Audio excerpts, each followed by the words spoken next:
Hello everyone, I welcome you back on the physics studio. And today I'm here with a very good question that has featured in one of the uh, very reputed channel in the J domain for physics. This channel is named as Physics J, I guess. It is run by Janardhan sir, who is a very reputed faculty in J domain.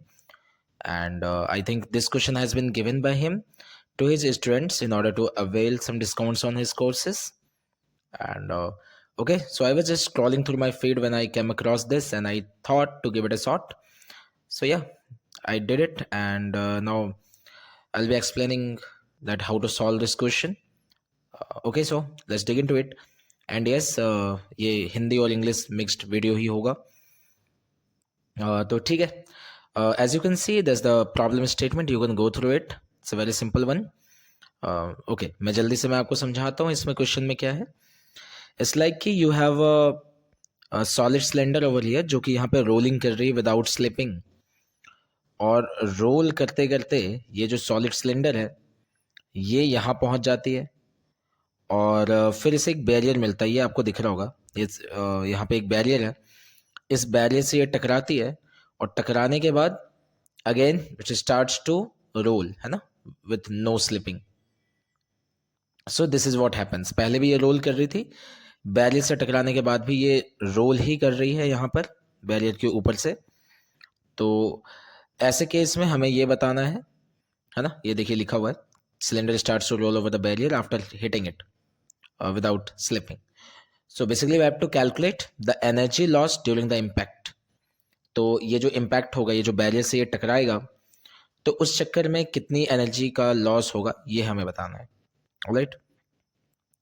So okay, so before the impact मैं यहाँ पे angular momentum लिखना चाहता हूँ इस solid cylinder की. किस point के अबाउट? तो अबाउट द टॉप और से टिप ऑफ द बैरियर, है ना. ये जो आपका बैरियर है, बैरियर के टॉप के about I want to write the angular momentum. So let's say if it is rotating with a speed of, let's say when it was rolling just before the impact, it had a angular velocity omega naught. So omega naught can be written as v by r as it was rolling without slipping, right? So omega naught can be written as v by r. अब अगर हम angular momentum लिखने जाएंगे about the tip of the barrier, तो it's very simple. यहाँ इस point के about हम एंगुलर मोमेंटम लिख रहे हैं, तो पहले तो हम रोटेशनल के हिसाब से आई ओमेगा लिखेंगे. पहले आई ओमेगा वाला टर्म आएगा यहाँ पर, and as it is a solid cylinder तो it will be centre of mass से पास होने वाले एक्सिस के about. The moment of inertia is mr square by 2 and omega not is v by r, and plus as it is rolling centre of mass having some sort of velocity.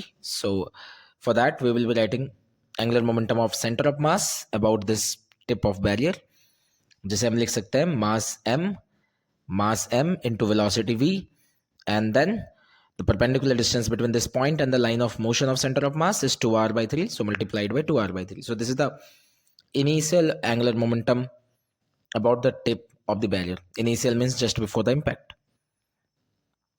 Now as it is given that cylinder rolls over the barrier after the impact and there is no slipping, we may say that it rotates about the tip of the barrier, right?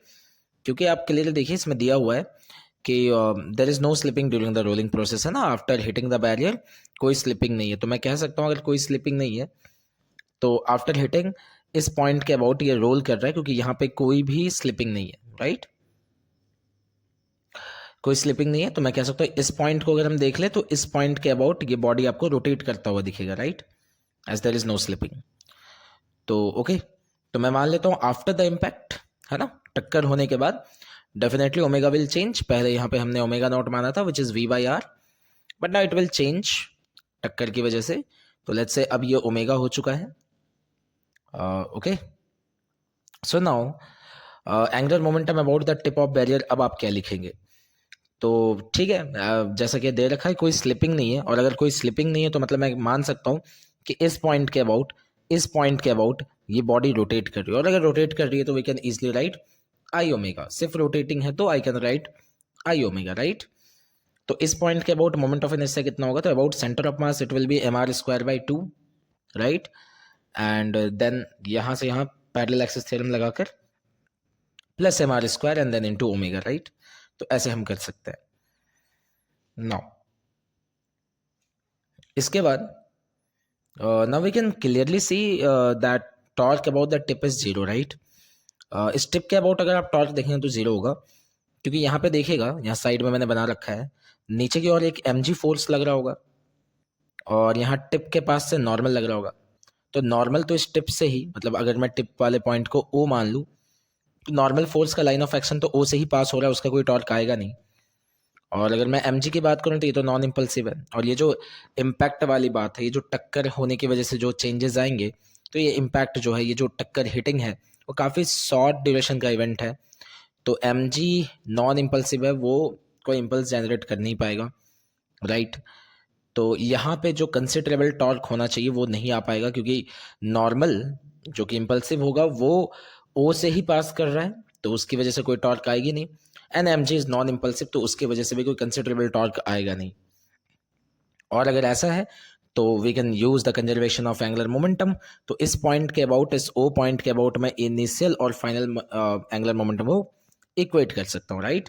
अब initial और final angular momentum हमने already निकाल रखे हैं यहाँ से, तो हम इधर ले जाके पुट करेंगे and then after solving we will get omega equal to 7v/9r, right.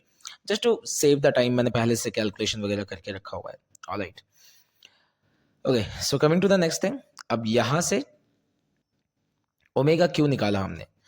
Reason ये है कि ओमेगा निकालने के बाद हमारे लिए ये एनर्जी लॉस निकालना आसान होगा, क्योंकि अब हम इनिशियल काइनेटिक एनर्जी लिख पाएंगे, फाइनल काइनेटिक एनर्जी लिख पाएंगे और वहाँ से लॉस आ जाएगा। अगर मुझे इनिशियल काइनेटिक एनर्जी लिखनी है तो अगेन वी नो दैट कि अगर कोई बॉडी रोलिंग कर रही होती है, CRTM में होती है, तो we write it as kinetic energy of centre of mass plus k bar, right. Kinetic energy in frame of centre of mass. तो उसी हिसाब से टक्कर से पहले the speed was v of centre of mass, तो this is half mv square. Half mv square is the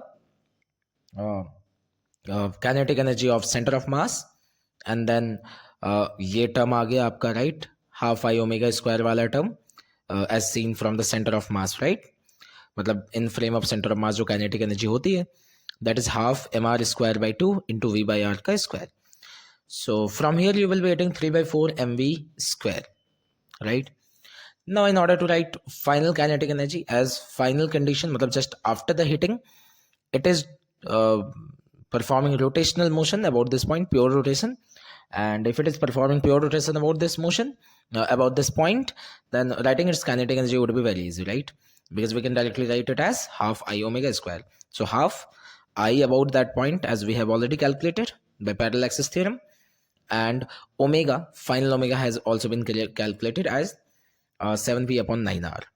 So okay, putting all these values, we get 49/108 mv square. So loss in energy is of course kinetic energy initial minus kinetic energy final. So finally we get 8/27 mv square. So this is the answer of the first part of the question. Hopefully you have got it. So coming to the next part, which says that calculate minimum value of v that enables the cylinder to roll over the barrier successfully, right? तो v की minimum to minimum value कितनी होनी चाहिए जिसके लिए role कर पाएगा? मतलब कि ठीक है, कुछ एक पर्टिकुलर स्पीड होगी जिसकी वजह से रोल ही नहीं कर पाएगा। जैसे आप खुद सोचो कि अगर जिस स्पीड से ये सिलेंडर आ रहा था, वो स्पीड अगर बहुत कम होगा तो हो सकता है वो बैरियर से टकरा कर वो उस पार जा ही ना पाए, इधर ही वापस आ जाए, रोल ओवर ना कर पाए, राइट।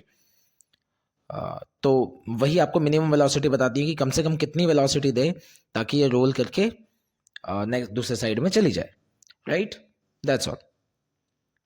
तो यहाँ से देखिएगा, इसको सॉल्व करने के लिए भी एक सिंपल सा आइडिया है कि अभी देखो अगर ये रोल कर रहा है तो अभी शुरुआत में इनिशियली ऐसा है, कुछ समय के बाद ये इस सिचुएशन में भी आएगा, एंड मैं कह सकता हूँ कि इसे इस सिचुएशन में आना ही पड़ेगा। अगर इससे पहले इसकी काइनेटिक एनर्जी खत्म हो गई तो ये इस साइड ही गिर जाने वाला है ना। अगर इससे पहले इस पोजीशन में आने से पहले पहले इसकी काइनेटिक एनर्जी खत्म हो गई, मान लीजिए इसी पोजीशन में इसकी काइनेटिक एनर्जी खत्म हो गई, तो अब ये इधर तो आ ही नहीं पाएगा ना, इसी और गिर जाएगा, तो रोलिंग ओवर नहीं हो पाएगी।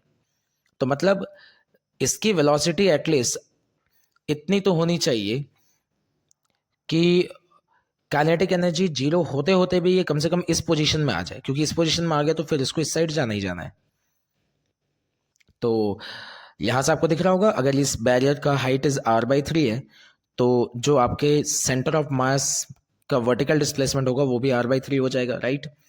और मैं कह रहा हूँ मैं मिनिमम केस हमें लेना है, तो मिनिमम केस लेना है तो मैं कह सकता हूँ कि चलो ठीक है, यहाँ पहुँच कर काइनेटिक एनर्जी जीरो हो गई।